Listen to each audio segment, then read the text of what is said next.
Could this be good? I have no idea. It's my turn. Hey, everybody.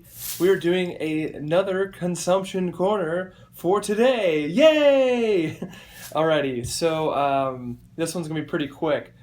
So, had some nice discussion today with my friend Alex about enjoyment of music. We talked about music today, and I realized that I cannot integrate successfully and fully my love for all these varied types of music.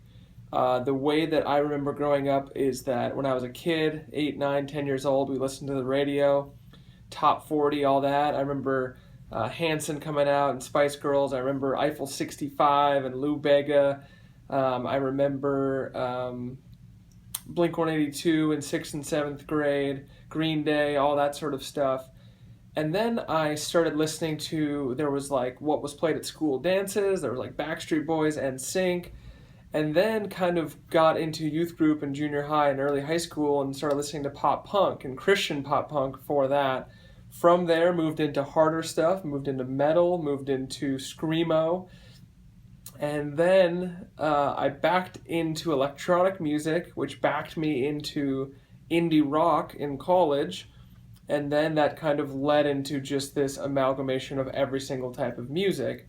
So now when I come back to Blink-182, to Sum 41, to Anne Berlin and all these bands, I love it still. I love these albums that I listen to. I will never not love them. Sometimes they're hard if the themes, are no longer appropriate for me and where they're at, where I'm at in my life relative to them. But I wanted to say I have no ability to say this is why I like the music I like. I just like it.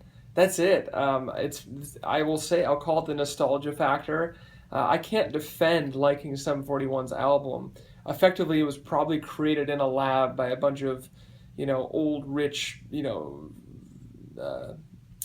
music executives in a room, or even some of these guys that are called like the Swedish guys that are the people who write 80% of all pop hits and stuff like that, or whatever the hyperbolic number is. But Blink-182 just came out with a new album. The old lead singer or current lead singer of Alkaline Trio, I think it's Matt Skiba is the new lead singer of Blink-182 because Tom DeLonge refuses to come back because probably for a variety of reasons.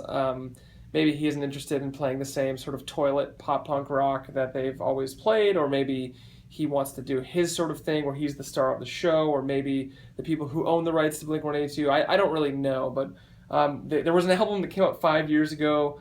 I really wanted it to be good. It was called Neighborhoods. It really wasn't that good. It was actually pretty bad, pretty inaccessible. And this new album's called California.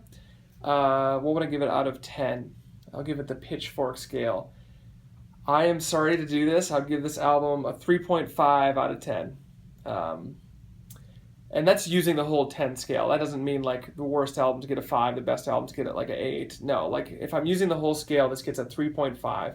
Why does it get a 3.5?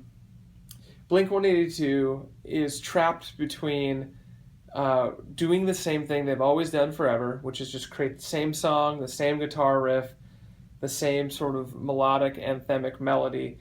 Melodic melody. I'm bad at describing things. Or they can try new things, venture off the path, and people are just kind of like, what is this? What does this sound like? So California is the quintessential returning to our roots. We are releasing the de facto Blink-182 album, and they did it. I mean, they absolutely did. I mean, this album sounds like Blink. It sounds like the stuff they've written forever and ever.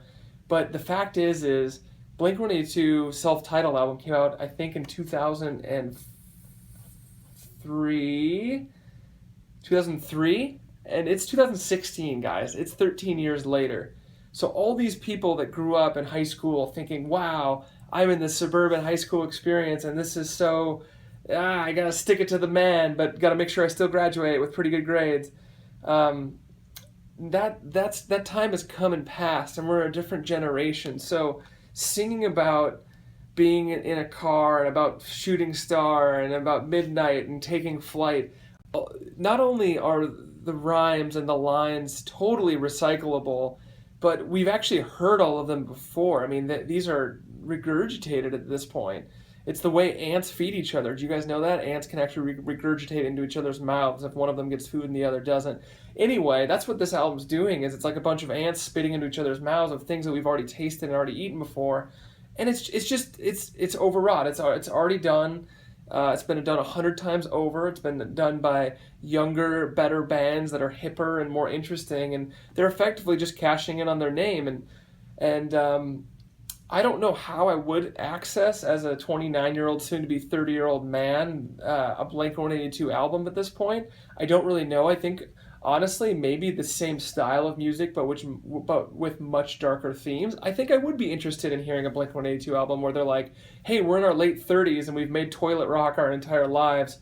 What does this mean? Something like that would be kind of interesting to me. Or really just swinging the other way and just talking about, hey, we're still just having fun, and that's what that's what we're about. We're about that exuberant joy of life, of just rebelling against these standard conventional norms that are thrown at us in education and work and how you should behave in society. But instead, this is an album about teenagers written by 38-year-old dudes in conjunction with a bunch of 60-year-old men and women who are, music producers who are just coming up with the same overwrought, blasé, boring lyrics.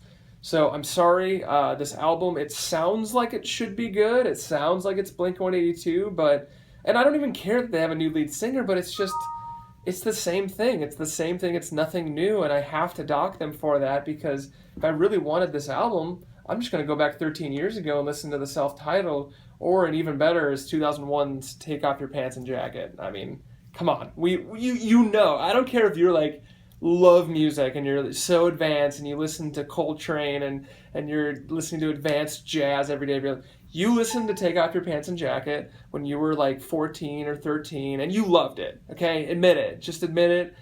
You did. It's fine. We all can admit it. And even if you're past that now and you're bigger than that, that's fine. At some point you did like this album and you just loved that pop punk feel, that pop punk beat. So Consumption Corner, Blink-182, they took a swing and they missed. But stay tuned for other types of music reviews. I have all sorts of thoughts, many surprising music reviews coming up in the coming weeks and months. So love you guys. It's my turn. Peace out.